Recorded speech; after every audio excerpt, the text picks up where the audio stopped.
Hi, Adam Dudding here, Stuff's podcast director. If you're enjoying this podcast, how about contributing to the Stuff supporter program? You can contribute any amount you choose, and you can do it just once, or monthly, or annually. Direct support from people like you helps us produce the kind of journalism you're listening to right now. Go to stuff.co.nz/support.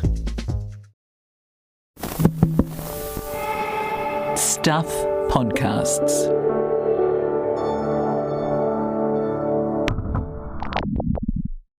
Warning, this podcast deals with racism, so expect explicit language.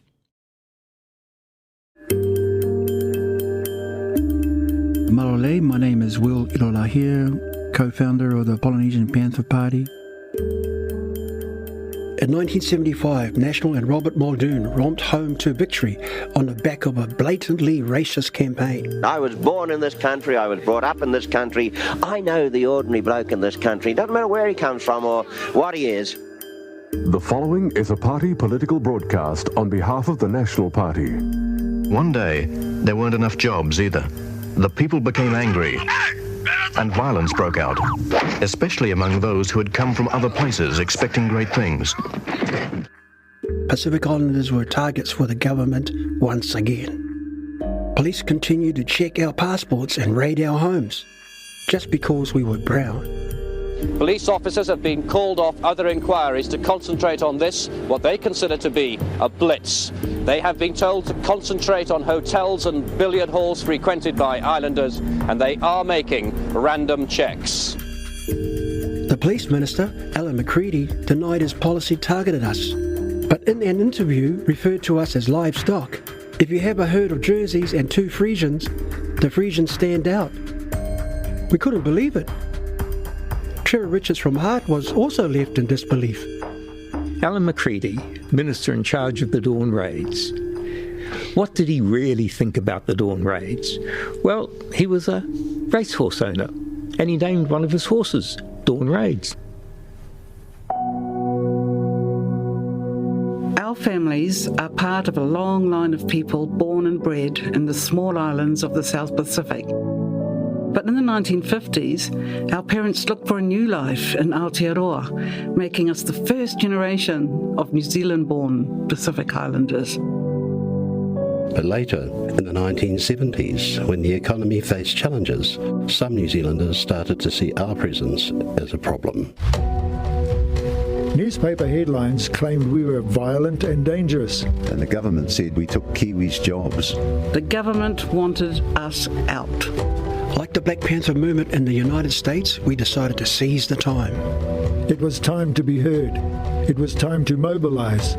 It was time to fight back. We formed the Polynesian Panther Party.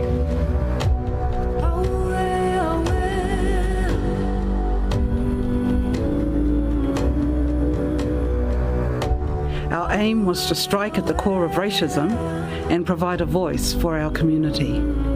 But leading our people to fight for a fair and just society wasn't without sacrifice. This is our history. These are our words.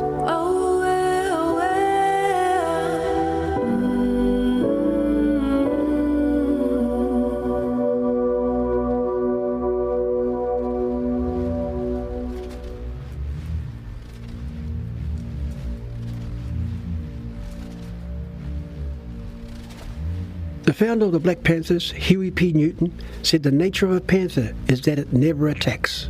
But if anyone attacks it or backs it into a corner, the panther comes up to wipe that aggressor out. Absolutely, resolutely, wholly, thoroughly, and completely.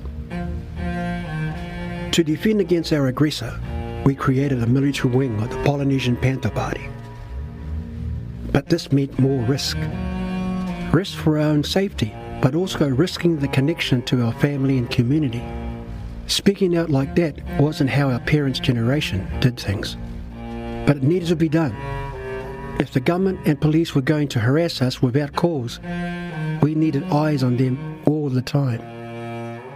We started the police investigation group, the Pig Patrol.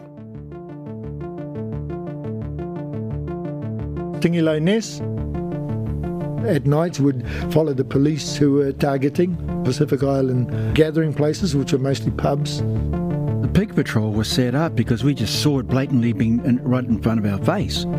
These guys coming, in their big paddy wagons, just hauling people out for being drunk or swearing. We took people from civil liberties to witness and observe, not say anything, take numbers down and all that. The cops obviously took their numbers off so that they couldn't be identified. The witness person would be someone very respectable, and a lot of the times it was this old Palangi lady. Alec, Toleafoa. We were, most of us, too young to hold a licence. It would be our Palangi friends that would be the drivers and use their cars. Cops were getting pissed off and they're starting to come and arrest us. It was very dangerous. They could at any moment just stop you and just pull you out of your car. Because they were starting to try and get rid of us, we always had another car at the place when we know they were going to go. We knew their routine, so we just wait up on K Road, for example. Nigel Barner. We'd run up to the glue pot, tell all the brothers in the public bar, or anyone underage or whatever, get the hell out. The people that we saw arrested, that kind of stuff, we'll front up. David Long is our lawyer. That helped stop a lot more that would have got arrested.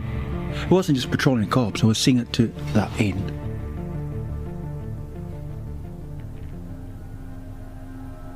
With the success of the pig patrol, our community started to see the impact of our fight back. But under the new government, the dawn raids had returned.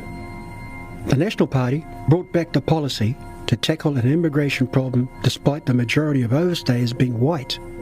Brown people were again the political scapegoat of an economic situation we had no part in making. We're standing by now for the network news. Did they say what they wanted?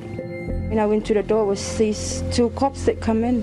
The next minute there was another two that come in. They wanted to see, any overstayers.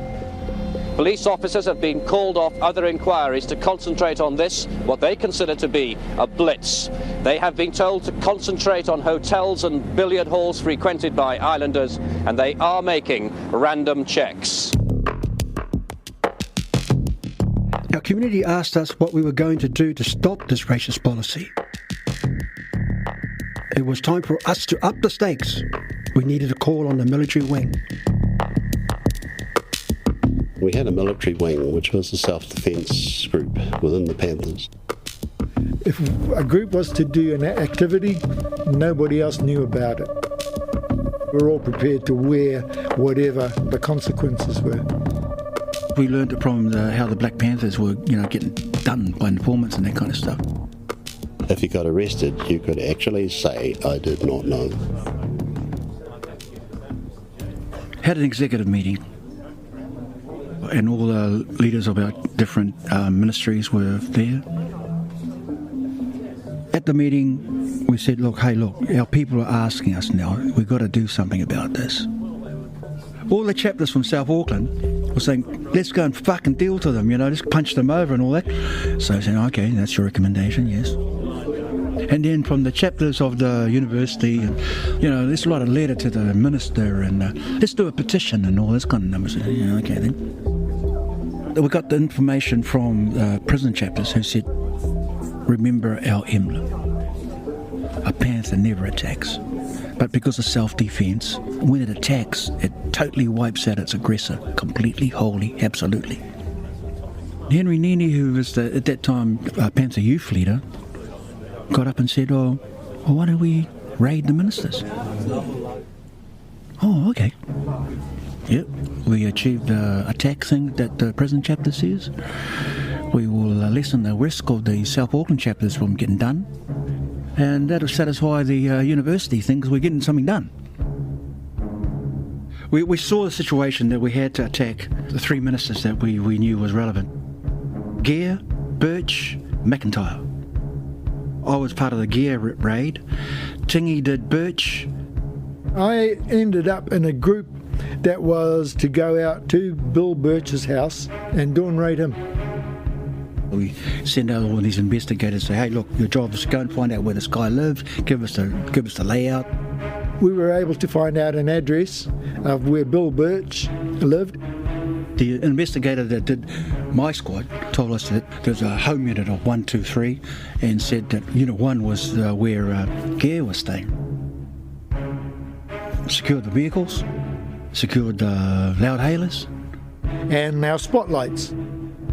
Now, cars were supplied by our supporters, some in Accord, Heart, of course. A lot of those white groups, People's Union, who were mixed. I was friends with Fred Bodka, who was a DJ for Hauraki. I said, hey, look, Fred, make sure you ring up Birch, at this time. Fred was saying, what, what is it? What's that, mate? Fred, can't tell you, mate, but just do it, Wayne, our information minister, did a story, and they had 100 people that got arrested that were actually legitimate Kiwis. So we had that as our information thing to double hit the actual issue. We all got together and waited, till about 2:30 in the morning. And we all decked out in our Panther gears and that kind of stuff. Jumped into the cars and went out to Alec. None of the other members knew that it was going to happen. All of us were nervy as hell, pumped with adrenaline, knowing that what we were doing was right in order to stop it.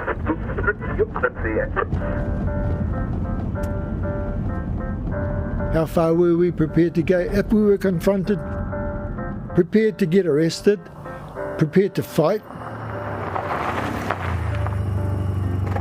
I'm on the squad to go and see Gare. One of the things that I learned, always double up. If you fuck up the finer details, you won't be effective, right? Here I am outside the Gare at Unit 1. Lift up my loudhaler and says, we're members of the Aotearoa Liberation Movement. You have 24 hours to prove that you're a rightful citizen of New Zealand. I could see this girl. She was, in the background. She was running naked. Honourable Gare? Unit 3. Went to the wrong address. So, from our street experience, when you do crime, you don't hang around and wait, so we split. Bill Birch's house was sort of off the road, and there was wooden fence that set the house apart. We put the spotlights over the wooden fence, aimed it at the windows, and used the loudhailers. Bill Birch, come out with your passports now. And we'd wait a few seconds and then we'd start haranguing him. Come out now with your passports. This is 3 o'clock in the morning by then.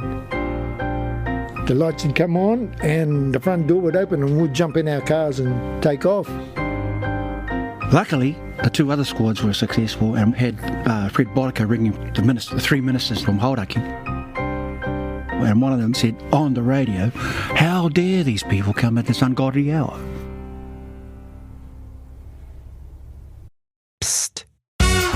You're listening to a podcast from stuff.co.nz. I know you're enjoying it because you've been listening for quite a while.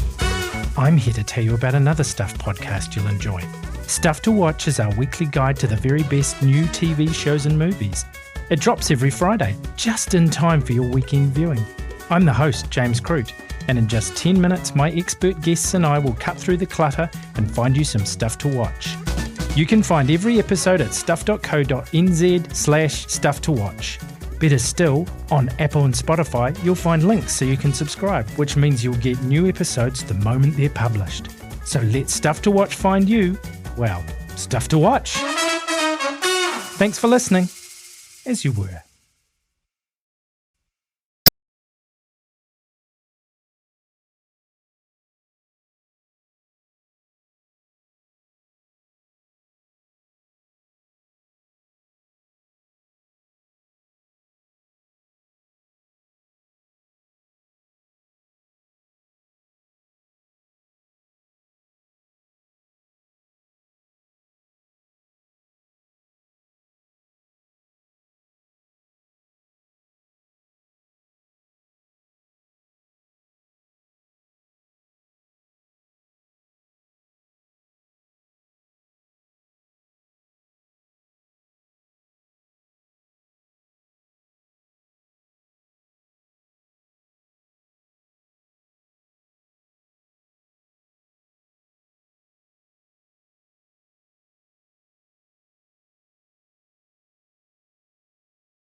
It had been a hard personal battle to convince our parents and a lot of our community that what we were doing was right.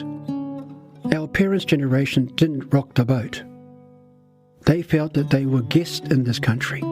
They were thankful to New Zealand for giving us visas and jobs in the 50s and 60s.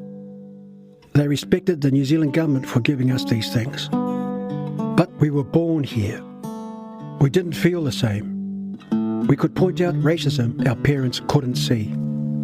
But this activism threatened our freedom and angered our parents, because they had sacrificed a lot for us to be here. Like our ancestors navigating the Pacific, they left the only home they had known. They left with a financial responsibility for many people in their family and their villages. They worked long hours in harsh conditions. They dodged dawn raids to provide a better future for their children. They sacrificed the quality of life for us.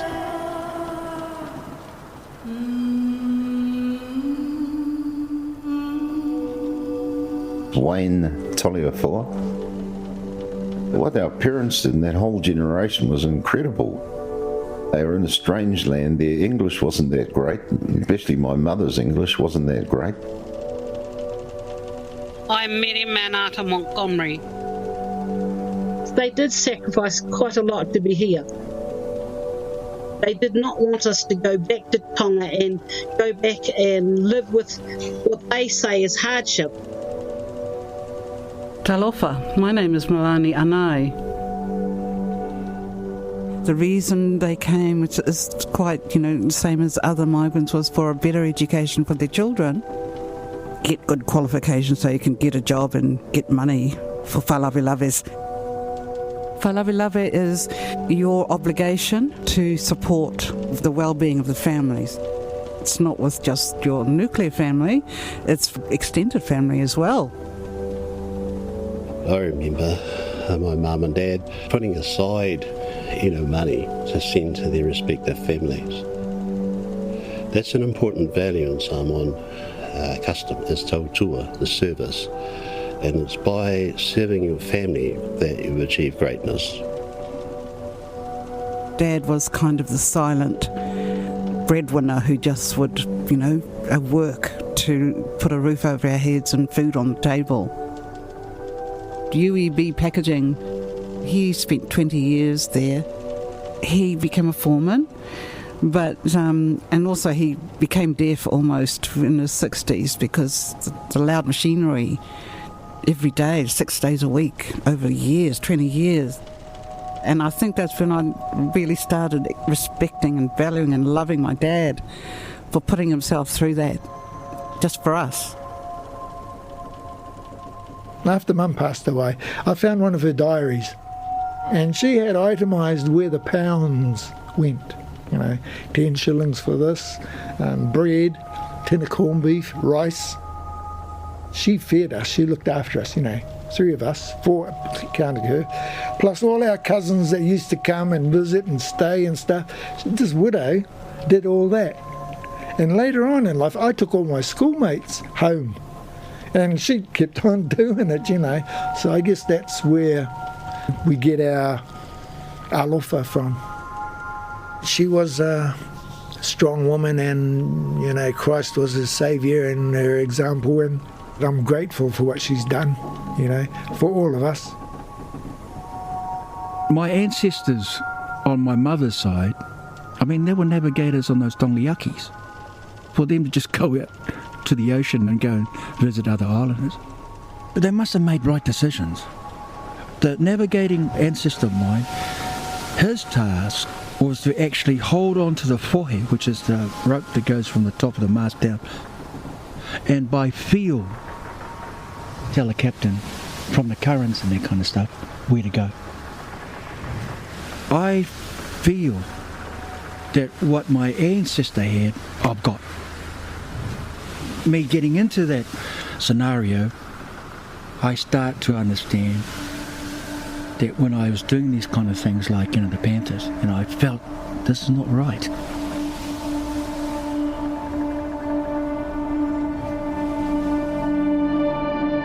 was also not right that Māori, the first to navigate to Aotearoa, had their land stolen. It was the right decision to stand with them up on Bastion Point.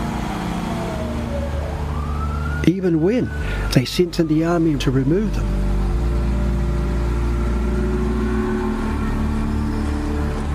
When the army and the police would come marching up the hill, we all joined hands and just waited.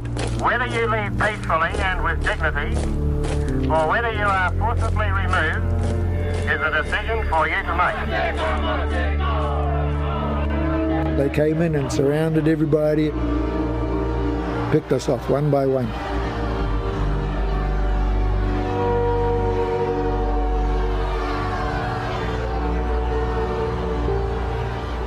Resisting arrest, being on government property. When it comes to Bastion Point, we know what we're doing is right, so we got to do it. Got to.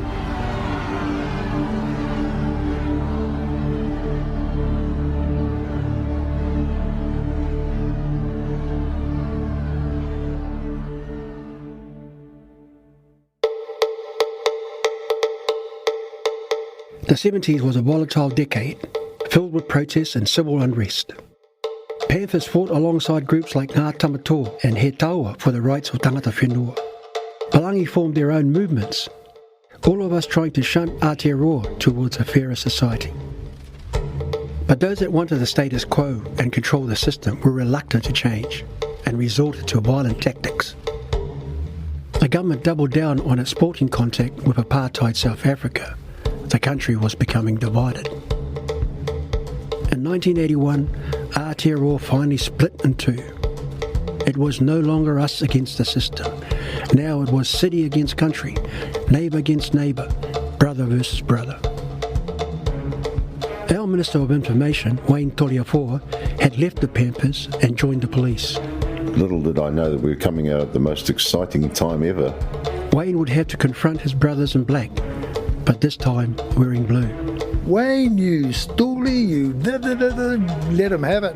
81 split the country right down the middle. There's still people are still not talking to each other to this day that I know of. It was the closest New Zealand had come to civil war since the Land Wars. 1981 was a battle for the soul of New Zealand. Once a Panther is a Stuff podcast, written, produced, mixed and edited by Brad Flahive and Alex Liu. Additional creative input by Stuff's podcast director Adam Dudding. Original music by Andrew Faliatua. Executive produced by Carol Hirschfeld. If you want to know more, head to stuff.co.nz/Once a Panther, where you'll find links to every episode, as well as photos, artwork and feature articles. You'll also find links for subscribing on Apple Podcasts, Spotify, Google and so on. If you're listening on Apple, don't forget to give Once a Panther a 5-star rating and review.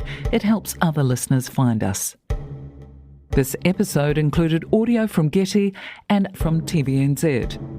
This podcast was made possible with help from New Zealand On Air.